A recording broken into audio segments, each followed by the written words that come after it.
Hello friend, स्वागत है आपका अपना यूट्यूब चैनल विनीत एजुकेशन पे। मध्यकालीन भारत का 26वां अध्याय औरंगजेब का इतिहास। तो चलिए शुरू करते हैं। यदि आप हमारे यूट्यूब चैनल पे पहली बार आए हैं तो इसे जल्द से जल्द सब्सक्राइब कर लें, क्योंकि इस तरह का बेनिफिशियल वीडियो हमेशा आते रहेगा जिससे आप लोग को काफ़ी बेनिफिट पहुँचेगी। तो चलिए शुरू करते हैं। चैनल को सब्सक्राइब करना ना भूलें।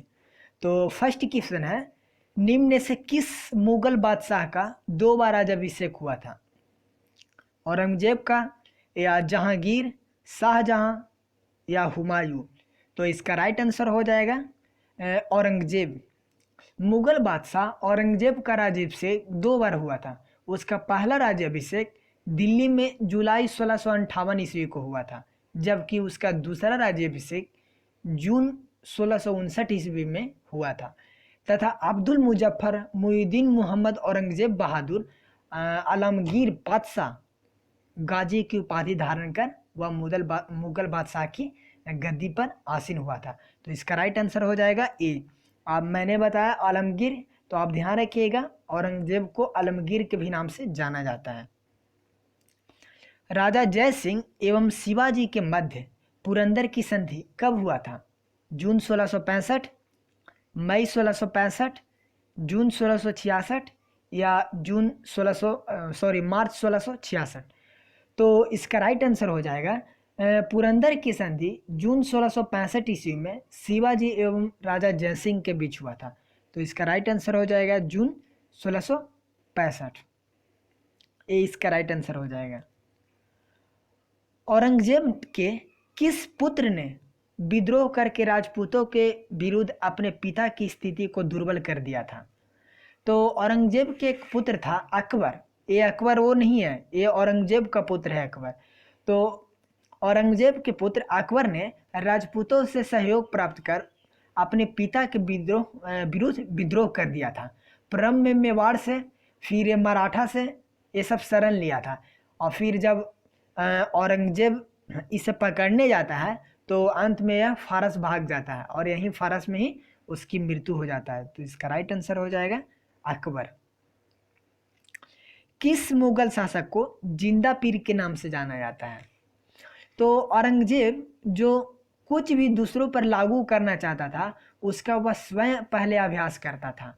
इसका व्यक्तित्व जीवन का नैतिक स्तर काफ़ी ऊंचा था, इसलिए उसके समकालीन उसे शाही दरवेश या उसके जो मुसलमान भाई थे उसे जिंदा पीर समझते थे। तो इसका राइट आंसर हो जाएगा जिंदा पीर औरंगजेब। निम्न से दक्षिण भारत के कौन सा क्षेत्र औरंगजेब द्वारा जीता गया था? गोलकुंडा एवं अहमदनगर, बीजापुर एवं अहमदनगर, बीदर एवं बीजापुर, या बीजापुर एवं गोलकुंडा? तो औरंगजेब ने दक्षिण भारत में बीजापुर को 1686 ईस्वी में, जबकि गोलकुंडा को 1687 ईस्वी में 1 साल बाद जीता था। दक्षिण भारत में औरंगजेब लगभग अपने आधा जीवन है वो दक्षिण भारत में ही बिता दिया था, और वहीं दक्षिण भारत ही औरंगजेब का कब्रिस्तान साबित हुआ था। तो पहले जीता था बीजापुर को, इसके बाद गोलकुंडा को। तो बीजापुर और गोलकुंडा, यानी इसका राइट आंसर हो जाएगा डी। किस मुगल सम्राट के दरबार में हिंदू सेनापतियों की संख्या सर्वाधिक थी? तो औरंगजेब का जो राज था वो पूरी तरह से इस्लाम सिद्धांतों पर आधारित था। यह हिंदुओं से काफ़ी नफरत करता था, लेकिन मुगल सेना में सर्वाधिक हिंदू सेनापति इसी के शासनकाल में देखने को मिलता है। हिंदू सेनापति इसके समय में कुल सेनापतियों का 1/3 था, अर्थात लगभग 33% था। तो इसका राइट आंसर हो जाएगा औरंगजेब के समय। औरंगजेब ने जजिया कर को पुनः कब लागू किया था? तो हिंदुओं पर औरंगजेब ने पुनः जजिया कर जो लागू किया था वो 1679 ईस्वी में लागू किया था। तो इसका राइट आंसर हो जाएगा 1679 ईस्वी में। जजिया कर एक प्रकार से गैर इस्लामों से लिया जाने वाला टैक्स था, धार्मिक टैक्स था। तो इसका राइट आंसर डी हो जाएगा। निम्नलिखित में से कौन सम्राट औरंगजेब की पुत्री थी? तो निम्नलिखित में से कौन सम्राट औरंगजेब की पुत्री थी? जहां आरा, रोशन आरा, जेबरू निशा, या गौहर आरा? तो आप ध्यान दीजिएगा, जहां आरा, रोशन आरा और गौहर आरा, ये जो तीनों थी वो औरंगजेब की बहन थी, अर्थात शाहजहां की पुत्री थी। तो इसका राइट आंसर हो जाएगा जेबरूनिसा। औरंगजेब ने बीजापुर पर विजय कब प्राप्त किया था? 1686, 1687, 1692 या 1696? तो मैंने बताया था प्रश्न संख्या 5 में कि 1686 ईस्वी में उसने बीजापुर को, जबकि 1687 में गोलकुंडा को जीता था। तो 1686 में बीजापुर और एक साल बाद 1687 में गोलकुंडा। तो आप ध्यान रख सकते हैं। दिल्ली के मोती मस्जिद का निर्माण किसने करवाया था? तो दिल्ली के मोती मस्जिद का निर्माण है वो औरंगजेब के द्वारा कराया गया था, जबकि आगरा में जो मोती मस्जिद है उसका निर्माण शाहजहां के द्वारा कराया गया था। तो आप इतना जो इसका अंतर है वो आप ध्यान रखिएगा। बीबी का मकबरा कहाँ स्थित है? दौलताबाद में, फिरोजाबाद में, औरंगाबाद में या अहमदनगर में? तो औरंगजेब ने औरंगाबाद में अपनी प्रिय पत्नी राबिया उद दौरानी के मकबरे का निर्माण 1678 ईस्वी में करवाया था। इसे बीबी के मकबरा भी कहा जाता है। इसकी स्थापत्य कला शैली सुप्रसिद्ध ताजमहल पर आधारित था, इसलिए इसे द्वितीय ताजमहल भी कहा जाता है। तो आप ध्यान रखिएगा, यह क्वेश्चन पूछ चुका है बीपीएससी में कि निम्नलिखित में से किसे द्वितीय ताजमहल कहा जाता है? तो आप ध्यान रखिएगा बीबी का मकबरा को। और बीबी के मकबरा है वो औरंगाबाद में है, महाराष्ट्र में, और महाराष्ट्र के औरंगाबाद में। निम्नलिखित में से कौन सा कथन है वो सही है? कथन एक है कि औरंगजेब ने सिक्कों पर कलमा खुदवाया, नौरोज का त्यौहार मनाया और झरोखा दर्शन सभी बंद करवा दिया था। तो ये बिल्कुल सही है। औरंगजेब ने क्या किया था कि अपने सिक्कों पर, जो राज में प्रचलित था, उस सिक्कों पर क्या किया था कि कलमा खुदवाया था और नौरोज त्यौहार को और झरोखा दर्शन, ये सब है, नौरोज त्यौहार को मनाना स्टार्ट किया था और झरोखा दर्शन ये सबको बंद करवा दिया था। तो ये बिल्कुल सही है। नेक्स्ट है कि औरंगजेब के जो दरबार में कुल सेनापतियों की संख्या थी वो 33% उसमें हिंदू थे। तो ये बिल्कुल सही है, मैंने बताया था। औरंगजेब के शासन जो समकालीन महाराष्ट्र के संत रामदास थे। तो ये भी बिल्कुल सही है, रामदास थे वो औरंगजेब के समकालीन थे।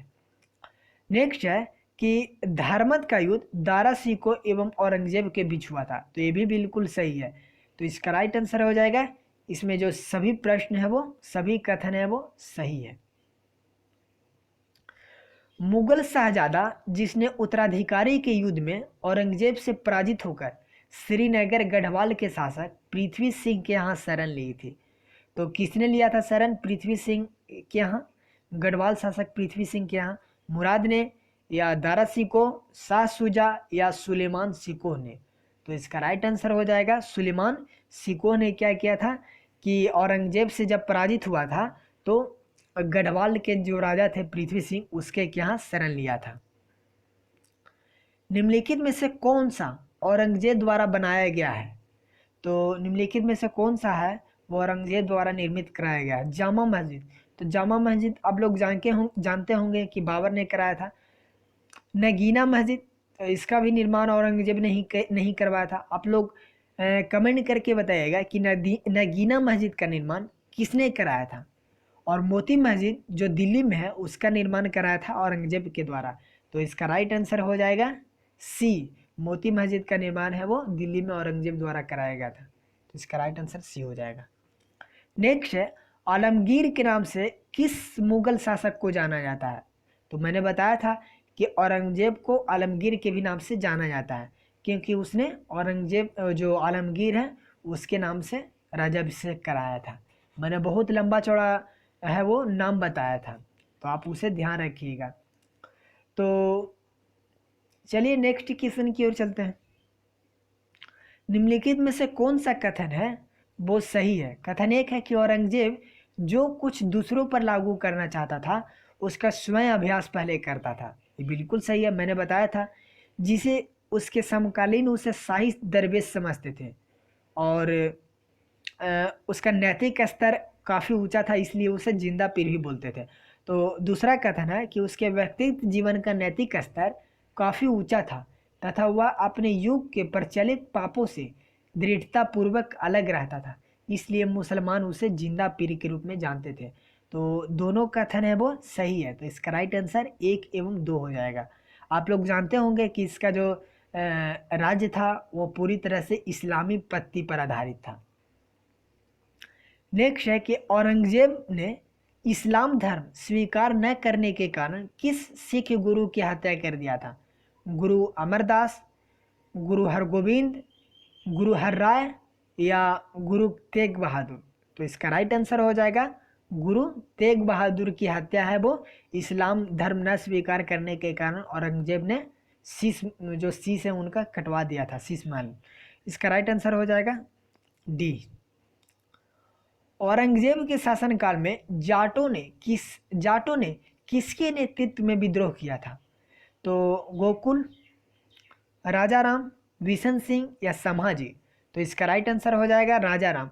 एक क्वेश्चन आप लोग ध्यान दीजिएगा, किस जाट शासक ने अकबर के मकबरे को या अकबर के कब्र को खोदकर उसके कब्र से निकाल कर उसकी हड्डियों को जला दिया था?